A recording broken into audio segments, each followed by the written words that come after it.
Welcome back, everyone. Now that you have successfully imported um, your Canvas homepage from the Commons, now you need to learn how to edit it so that you can make it look like how you want it to look and really add in the things that work for your classroom. So we're back in our Canvas and you're going to come up here to this Edit button. So when you click Edit, your screen will change and you see that everything is now changeable. So if you want to change this welcome page to something else, give it a different title, you're welcome to do that. And then you're going to see once you get down here that everything in the, um, the screen that I have added is also changeable if you need it to, except this is a header that I made in Canva. I'm just going to switch over there for you really quickly because if you haven't used Canva before, it is an amazing design program and they actually have templates that are for Google Classroom specifically. But if you use any of these templates in here, you can, let's see, we'll go ahead and add that as a new page. You can edit it and then download it and put it right into your Canvas course as a header. So if you want to make a really special one, like any of these over here, they are so simple to edit within Canva. You just literally drag and drop. You can change fonts up here. Over on the side are stickers. Everything is movable.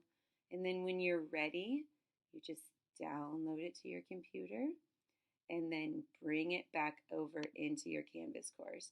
So let's say that you wanted to put a new header in.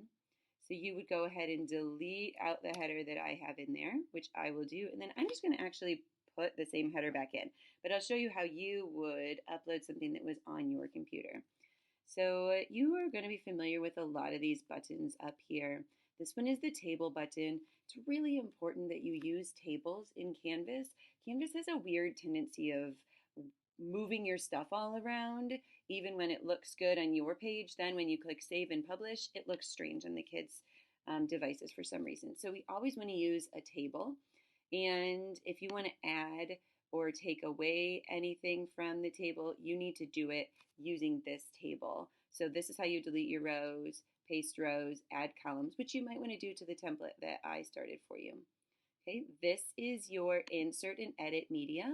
So you could embed in videos or other media here. This is a really great place to add things in that you need to.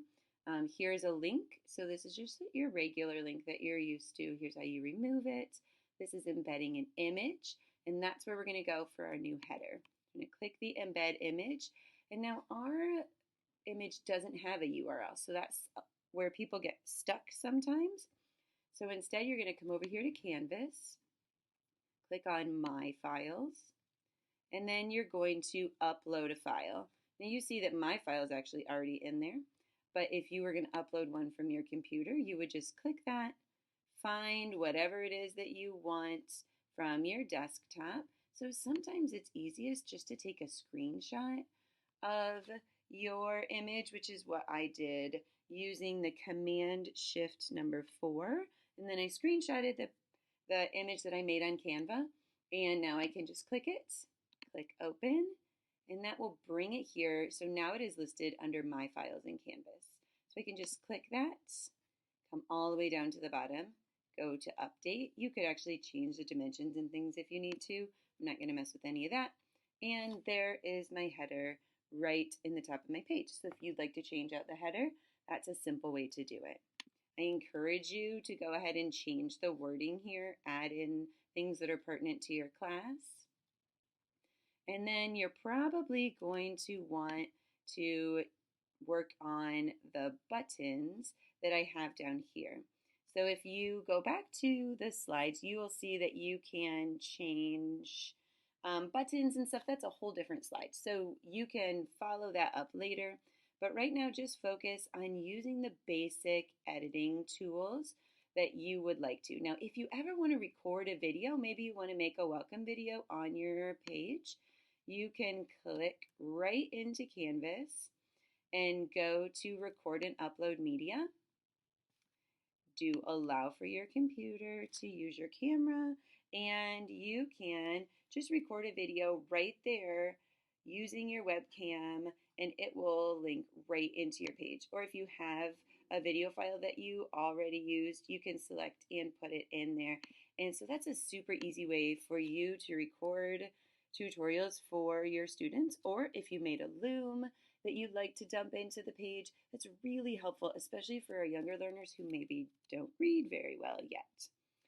So you can also use some external tools. So if you wanted to put a YouTube video in, you could click it there. And here are some other things that you might be familiar with, linking to SchoolTube, Wikipedia, those sorts of things.